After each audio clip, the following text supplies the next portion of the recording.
ગુજરાતમાં છેલ્લા કેટલાય સમયથી પોલીસના અધિકારીઓ કર્મચારીઓનો જે રોલ રહ્યો છે, જેની જવાબદારી છે કે પ્રજાની સુરક્ષાની, કાયદો વ્યવસ્થા જાળવવાની, એના બદલે ભારતીય જનતા પાર્ટીના નેતાઓ, મંત્રી અને ગૃહમંત્રીના ઇશારે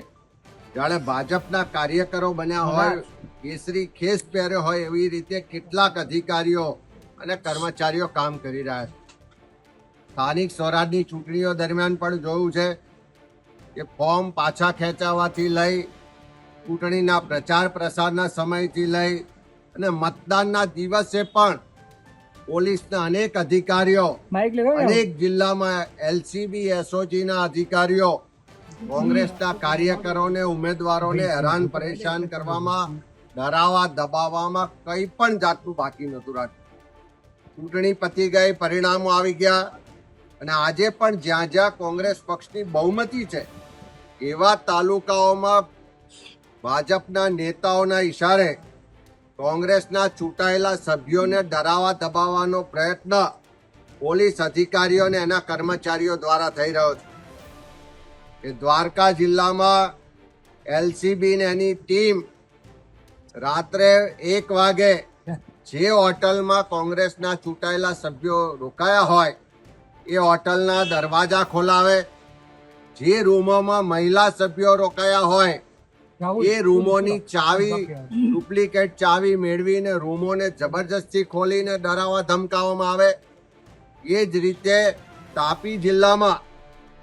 કોંગ્રેસની ઓફિસમાં જ્યારે સભ્યો મિટિંગ કરતા હોય ત્યાં આવીને પોલીસ ડરાવવા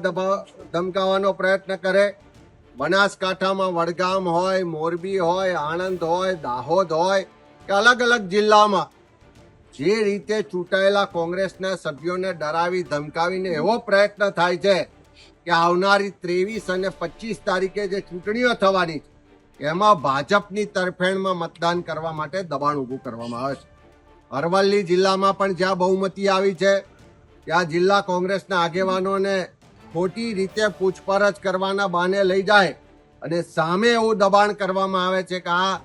તાલુકા પંચાયત ભાજપના હવાલે મૂકી દો તો તમારી પર કેસ નહીં થાય, નહીં તો તમને ખોટા કેસોમાં ભરાવીને કાર્યવાહી કરીશું.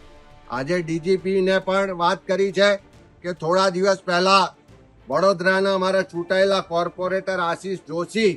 જેની પર બિલકુલ ખોટી રીતે દારૂનો કેસ કરવામાં આવે છે, બુટલેગર પોતે પોતાના જામીન માટેના નિવેદનમાં લખાવે છે કે આ દારૂ અમારે ત્યાં સામાજિક પ્રસંગ હતો એના માટે મંગાયો છે, અને બીજી બાજુ એફઆઈઆર એવી નોંધવામાં આવે છે કે આશીષ જોશીએ દારૂ મંગાવ્યો તો આશીષ જોશીની ધરપકડ કરવામાં આવે છે, ખોટા રિમાન્ડ આપવામાં આવે છે અને ત્યાર પછી જ્યારે જામીનનો સમય આવે ત્યારે 111ની કલમ ઉમેરીને ફરીથી જેલમાં મોકલવામાં આવે છે. ત્યારે 23 અને 25 તારીખે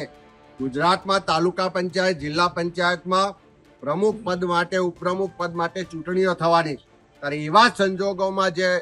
ભાજપના પિઠ્ઠુ બનેલા જે પોલીસ અધિકારીઓ છે, કર્મચારીઓ છે, એ પોતાની ફરજ બરોબર નિભાવે, કોઈ જાતના ભાજપના એજન્ટ બનવાનું કામ ના કરે, ન્યાયિક રીતે પ્રક્રિયા થાય અને જે ચૂંટણી પ્રક્રિયાનો હોલ છે એ હોલમાં પોલીસને જવાની પરમિશન નથી હોતી જ્યાં સુધી